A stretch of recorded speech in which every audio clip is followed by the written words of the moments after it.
Marion Cotillard, sublime en salopette pour l'Astérix Guillaume Canet, elle pose avec Angèle. Un jour après avoir accueilli Brad Pitt, héros de Babylone, c'est d'autres stars, cette fois françaises, qui ont foulé le tapis rouge du Grand Rex. Le 15 janvier 2023 s'est en effet déroulée l'avant-première d'Astérix et Obélix, l'Empire du Milieu de Guillaume Canet avec un parterre de personnalités. Le casting de cette superproduction a ainsi entraîné l'organisation d'une projection débordante de célébrités avec en première ligne, l'impériale Marion Cotillard. Égérie Chanel. Après avoir été longtemps celle de la maison Dior, Marion Cotillard a osé un nouveau look sexy, la salopette qu'elle porte à même la peau. L'actrice de 47 ans était sublime sous les projecteurs, elle qui joue le rôle de Cléopâtre dans le long-métrage face à Vincent Cassel en Jules César. Lors du photocall, la comédienne oscarisée a posé avec Angèle, également ambassadrice de Chanel et qui joue le rôle de l'envoûtante Falbala dans ce nouvel épisode d'Astérix. Les parents de Louise et Marcel, fidèles à leur discrétion sur leur vie privée depuis plusieurs mois, ne sont pas affichés côte à côte. Stylo Diva place Holdé à 1 et à 1, 8 300 px, minimum et 250 px, at Media Screen End, minimum 8 990 px, div.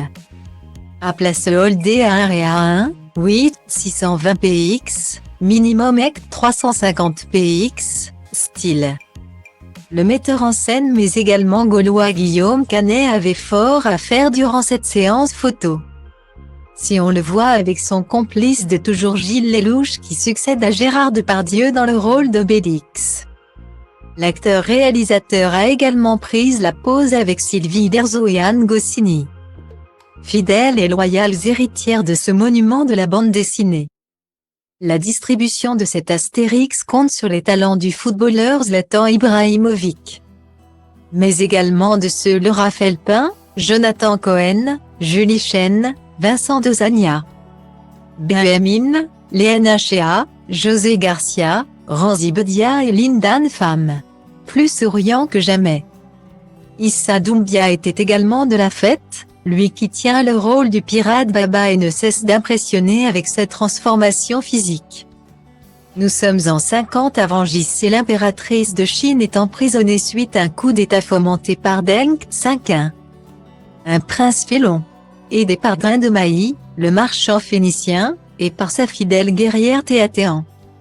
La princesse Fuyi, fille unique de l'impératrice, s'enfuit en Gaule pour demander de l'aide aux deux valeureux guerriers Astérix et Obélix, dotés d'une force surhumaine grâce à leur potion magique. Nos deux inséparables Gaulois acceptent bien sûr de venir en aide à la princesse pour sauver sa mère et libérer son pays. Et les voici tous en route pour une grande aventure vers la Chine.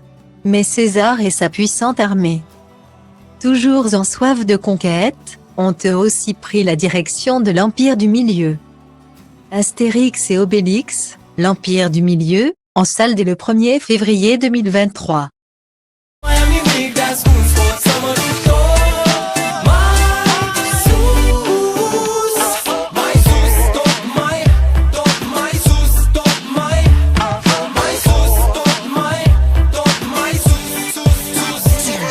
Poate-ți dau totul peste cap, că poate fac doar lucruri care îmi plac. Poate nu mă îmbrac la costum, poate nu spun minciuni. Sunt liber să fiu stăpân pe ce fac și ce spun, știi? Nimic nu mai e la fel, copilăria s-a maturizat sever. S-a lovit până acum de fel de oameni de păreri, în tipuri de caracter și văd comun.